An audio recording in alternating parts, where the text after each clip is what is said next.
Don't blink, it's your boy Ink. Welcome to our show. If you're doing well, so having a wonderful day on this 2nd April 2025, so the day after April Fool.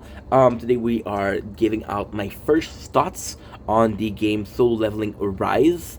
I am so chill to talk about this because Solo Leveling Arise was a game that I wanted to try for a while. It does take a lot of plays.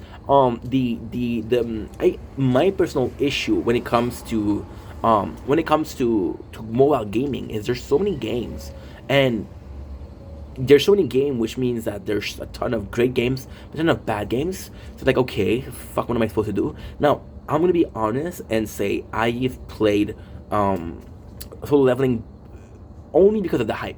Only because of the hype. The hype was so great about the series. I was like, okay, well, there's something there. So I did play the game because people were so happy about the story.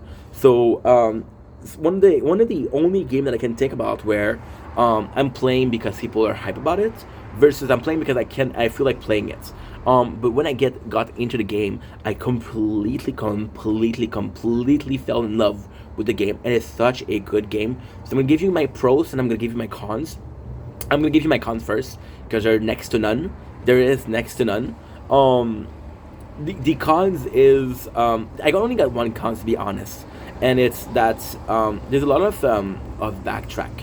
So for example, they're gonna be putting a 5 mission. So they'll put chapters. They'll put side story too, and the chapters are 5 out of 6 that are super easy, and the sixth one you didn't get it right. So on that part, you're like, oh, I didn't get it, so I have to come back.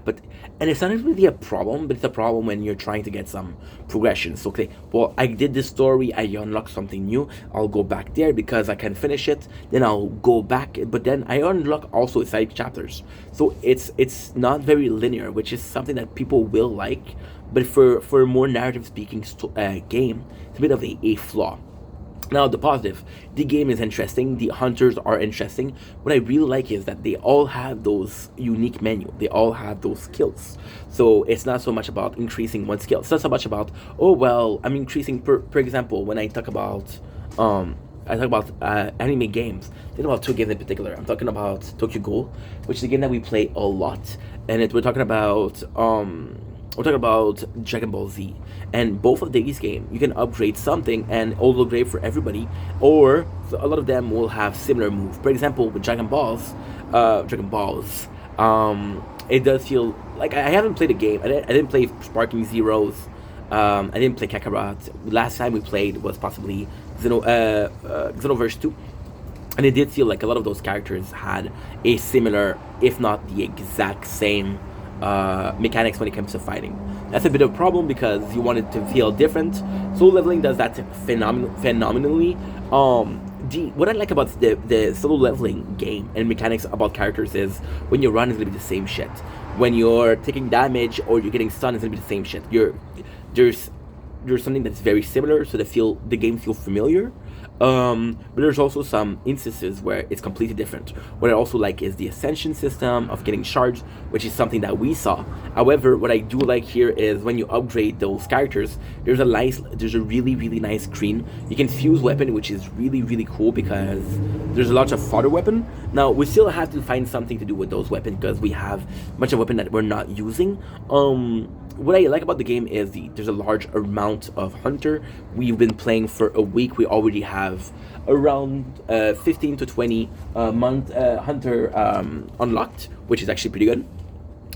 Now the problem with that is a lot of them are pure fodder. What I'm saying, which is actually really wrong but really cool at the same time, I've just thought about it. So you're gonna be playing with the strongest. Right now we have, I don't even know the name. We have the girl with the light sword, which is apparently a slow leveling waifu. We have Sung Hoon. We have Jing Hu. Sorry. We have the guy with the glasses. The guy who is part of the academy. He has the glasses. He has the slick back hair, which is really cool. And we have a healer with the red hair. So pretty fucking cool. Now I would like the team are small, they're 3 people. However, what I do like is if you want to play with a character, well, you can just play the story with the best characters and come back with those smallest character and just have fun. They all have a different system of fighting, which is really good. They all have a class. what I really like about the game is changing the class. The class, once again, when you change the class, it's so cool. It is so freaking cool because what happened is like you gotta fight your own self. Finding your own self really feels like a Bleach thing. Really feel like a Bleach thing and the White Ishigo. Now before we continue, I have the disclaimer to do. I did not watch this. I did not watch the story. I didn't read the manhwa. We don't know shit about Solo Leveling. We do not know shit about Solo Leveling. So it's kind of cool that I'm coming in as a virgin. But then again, it is so fulfilling to be like, okay, well, I understand everything that's fucking going on because I'm playing the game. Now the characters, they're super well designed, super well made. There's character that you of course hate. I'm gonna tell you another negative: the names of the character. But that's not the game problem. That's the manhwa problem. The names are very hard to remember. So I'm like, oh, dude, what am I supposed to do, right? But then maybe it's because I'm not familiar with manhwa. Maybe that's a common thing in manhwa. Who knows? I do like that a lot. The story, the weapon. Well, actually, I can have weapon, but also signature weapon for every single character. I absolutely love that. The mine system, the fact that you have to open up gate and then you can mine them, which is something that apparently is very common in the manhwa, which is super cool. The factor that it's the auto system is fun because the auto system. What I love, the auto system, in my opinion, is the perfect system that they created. So the fact that you'll have a auto game where you can just, it feels like watching a movie, which is I fucking love, or watching a let's play, which I fucking love.